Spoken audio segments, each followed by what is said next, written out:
Jelas ya, sawit itu sebenarnya tidak ramah untuk iklim.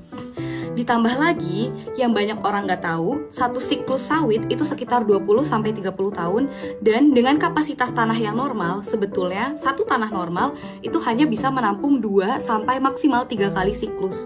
Artinya, sekitar 50-80 tahun setelah sawit itu ditanam, tanahnya cenderung akan rusak, kecuali dilakukan intensifikasi yang baik terhadap lahan tersebut.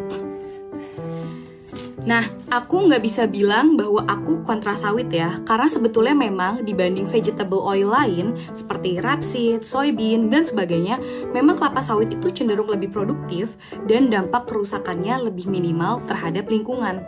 Tapi tentu saja dengan kadar yang secukupnya. Selain itu, aku juga tahu bahwa sawit memang berkontribusi besar terhadap devisa negara. Per Mei 2024, sawit berkontribusi terhadap sekitar 10% ekspor non-migas Indonesia, dan untuk kita, masyarakat Indonesia, nggak perlu ditanya ya, kita selalu butuh minyak sawit. Nah, pertanyaannya, apakah penghasilan yang didapat dari sawit sudah berhasil mensejahterakan masyarakat Indonesia, atau sebetulnya hanya mensejahterakan sedikit dari masyarakat saja? Karena kenyataannya dulu waktu aku tinggal di Kalimantan Tengah, 1 kilometer dari tempat aku tinggal itu ada kebun kelapa sawit yang gede banget. Tapi harga minyak pada saat itu mencapai 20.000 bahkan 25.000 per liter. Jadi harganya masih sangat mahal. Dan aku harus jujur bahwa masalah banjir, polusi akibat kebakaran lahan, dan konflik satwa liar dan manusia itu masif banget di tempat aku tinggal dulu di Kalimantan.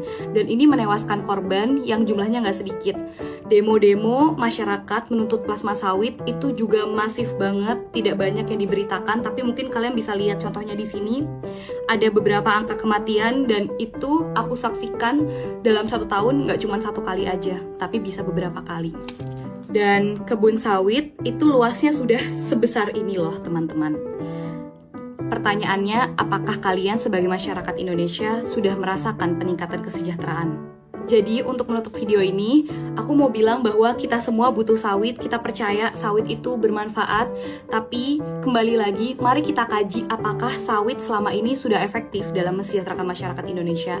Apakah kita perlu membuka lebih banyak lagi lahan sawit, atau sebetulnya yang kita butuhkan cukup intensifikasi lahan-lahan sawit yang udah ada?